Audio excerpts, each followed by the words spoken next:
The Battle of Dinwiddie Courthouse was fought on March 31, 1865, during the American Civil War at the end of the Richmond-Petersburg campaign and in the beginning stage of the Appomattox campaign, along with the Battle of White Oak Road, which was fought simultaneously on March 31.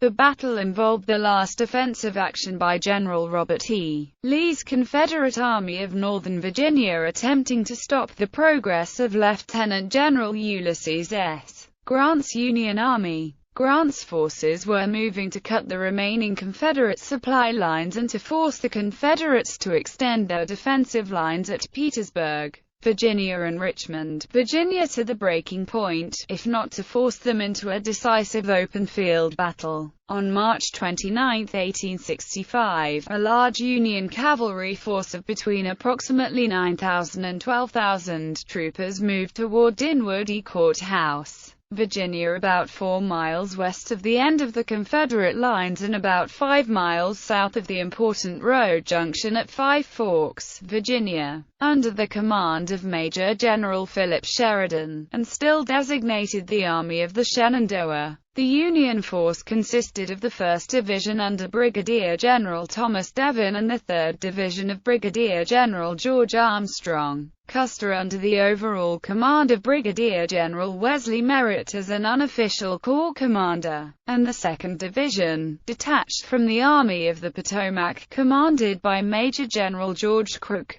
Five Forks was a key location for control of the critical Confederate supply line of the South Side Railroad. While Devin's and Crook's divisions reached Dinwiddie Courthouse in the late afternoon of March 29, Custer's division was protecting the bogged-down wagon train about 7 miles behind the other two divisions. Also on March 29, 1865, the Union 5th Corps under Major General Governor K. Warren moved to the end of the Confederate White Oak Road line, the far right flank of the Confederate defenses. Warren's corps seized control of advanced Confederate picket or outpost positions and occupied a segment of a key transportation and communication route, the Boyd-Plank Road, at the junction of the Quaker Road, as a result of the Battle of Lewis's Farm. After a day of pushing the Union line forward on March 30, Warren's force was driven back temporarily on March 31 by a surprise Confederate attack. The 5th Corps rallied and regained their position on the Boyd-Plank Road, cutting direct communication over the White Oak Road between the Confederate defensive line and Major General George Pickett's task force about 4 miles west at Five Forks. During the afternoon of March 31 at the Battle of White Oak Road, at the end of the day, the 5th Corps remained the closest Union infantry corps to Sheridan's position. At the same time on March 31, Sheridan's cavalry force deployed north from Dinwiddie Courthouse in a movement aimed to occupy Five Forks. Sheridan was thrown on the defensive by an attack by both Confederate infantry and cavalry under Major General George Pickett and Major General Fitzhugh Lee. Sheridan's men gave way at various locations during the day but fought long and hard, delaying actions, keeping their organization after withdrawals and inflicting hundreds of casualties on the Confederates. Finally reinforced by Custer with 2 brigades of his division under Colonels Alexander C. M. Pennington, Jr., and Henry Capehart, which were brought forward from wagon train guard duty. The Union cavalry divisions at Dinwiddie Courthouse held their line just north of the town. Sheridan's force appeared to be in peril by nightfall due to the threatening position of the strong Confederate force just outside the village. During the night of March 31, however, Brigadier General Joseph J. Bartlett's brigade of Brigadier General Charles Griffin's 1st Division of the 5th Corps, followed hours later by Warren's entire corps, maneuvered Pickett back to Five Forks by advancing on his flank before he could take advantage of his advanced position the next day. By 7 a.m., Sheridan had a corps of infantry as well as his cavalry to proceed against Five Forks. The battles at White Oak Road and Dinwiddie Courthouse, while initially successful for the Confederates, even a tactical victory at the end of the day at Dinwiddie, ultimately did not advance the Confederate position or achieve their strategic objective of weakening and driving back the Union forces or separating Sheridan's force from support. The Confederates suffered at least 1,560 casualties to their dwindling forces in the two battles. The battles of March 31 and the troop movements in their aftermath set the stage for the Confederate defeats and the collapse of Confederate defensive lines at the Battle of Five Forks on the following day, April 1, 1865, and at the Third Battle of Petersburg on April 2, 1865. The evacuation of Petersburg and Richmond on the night of April 2–3 in March west of the Confederate Army, with the Union Army in close pursuit, ultimately led to the surrender of Lee's Army of Northern Virginia after the Battle of Appomattox Courthouse, Virginia on April 9, 1865. Background: during the 292-day Richmond-Petersburg campaign, Union General-in-Chief Ulysses S. Grant had to conduct a campaign of trench warfare and attrition in which the Union forces tried to wear down the less numerous Confederate Army of Northern Virginia, destroy or cut off sources of supply and supply lines to Petersburg and Richmond, and extend the defensive lines which the outnumbered and declining Confederate force had to defend to the breaking point. After the Battle of Hatcher's Run on February 5–7, 1865 extended the Army's lines another 4 miles. Lee had few reserves after manning the lengthened Confederate defenses. Lee knew he must soon move part or all of his army from the Richmond and Petersburg lines, obtain food and supplies at Danville, Virginia, or possibly Lynchburg, Virginia, and join General Joseph E. Johnston's force opposing Major General William T. Sherman's army in North Carolina. Lee thought that if the Confederates could quickly defeat Sherman, they might turn back to oppose Grant before he could combine his forces with Sherman's. Lee began preparations for the Army's movement and informed Confederate President Jefferson Davis and Confederate States Secretary of War John C.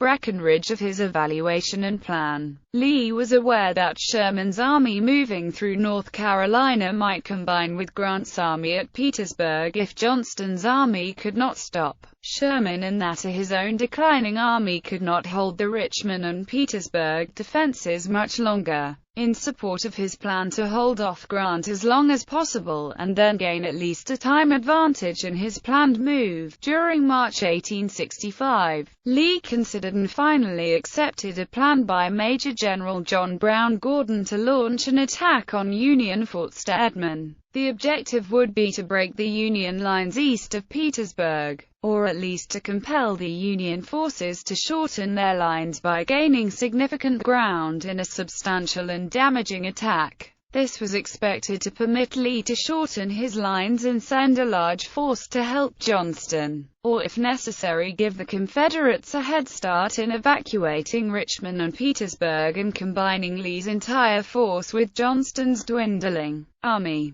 Gordon's surprise attack on Fort Stedman in the pre-dawn hours of March 25, 1865 ultimately failed, with the Confederates suffering about 4,000 casualties, including about 1,000 captured, which the Confederates could ill afford. The Union Army lost no ground due to the attack, and their casualties were too small a percentage of their force to deter them from further immediate action. In response to the Confederate attack on Fort Stedman in the afternoon of March 25 at the Battle of Jones's Farm, Union forces of the 2nd Corps and the 6th Corps captured Confederate picket lines near Armstrong's Mill and extended the left end of the Union line, about 0.25 miles closer to the Confederate fortifications. This put the 6th Corps within easy striking distance, about 0.5 miles, of the Confederate line. After the Confederate defeats at Fort Stedman and Jones's Farm, Lee knew that Grant would soon move against the only remaining Confederate supply lines to Petersburg,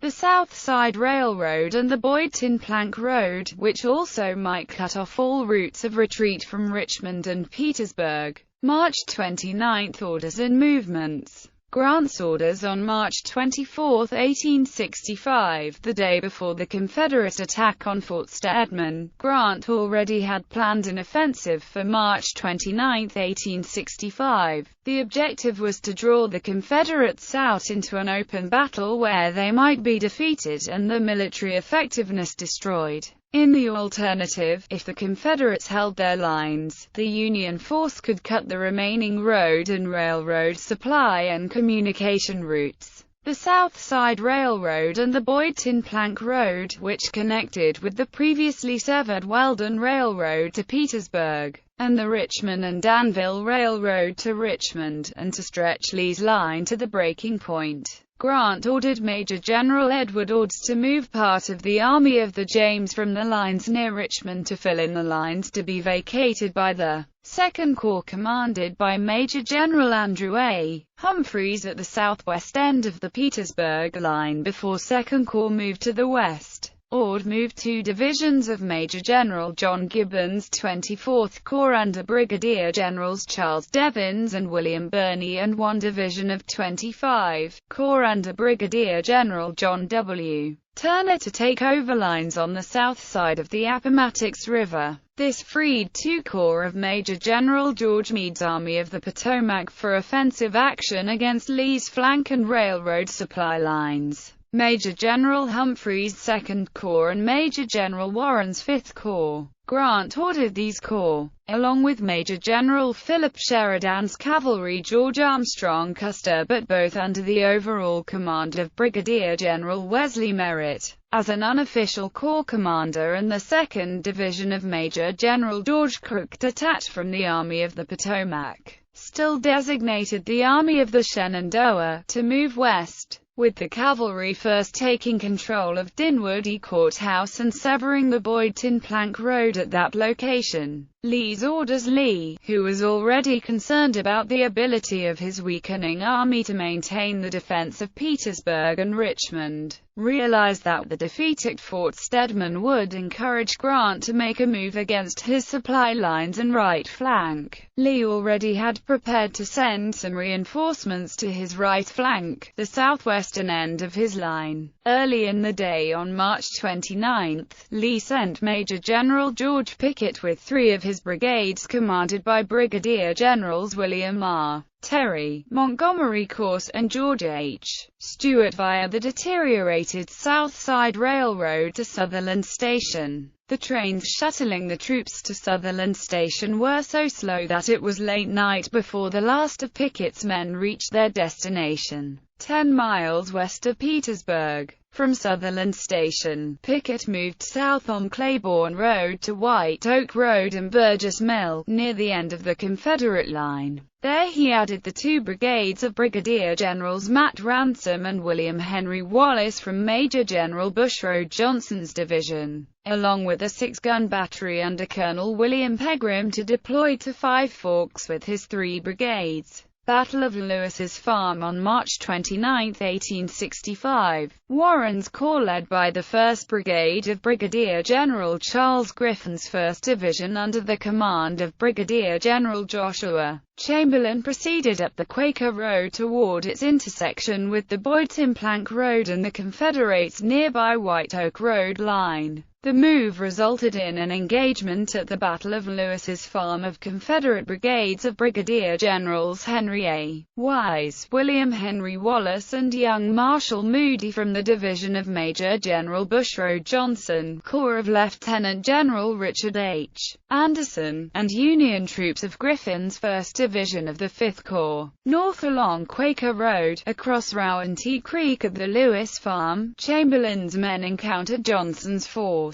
A back-and-forth battle ensued, during which Chamberlain was wounded and almost captured. Chamberlain's brigade, reinforced by a 4-gun artillery battery and regiments from the brigades of Colonel Edgar M. Gregory and Colonel Alfred L. Pearson, who was later awarded the Medal of Honor, drove the Confederates back to their White Oak Road line. Casualties for both sides were nearly even at 381 for the Union and 371 for the Confederates. After the battle, Griffin's division moved up to and occupied the junction of the Quaker Road and Boydton Plank Road near the end of the Confederate White Oak Road line. Encouraged by the Confederate failure to press their attack at Lewis's Farm and their withdrawal to their White Oak Road line, Grant decided to expand Sheridan's mission to a major offensive rather than just a railroad raid and forced extension of the Confederate line or a battle only if offered.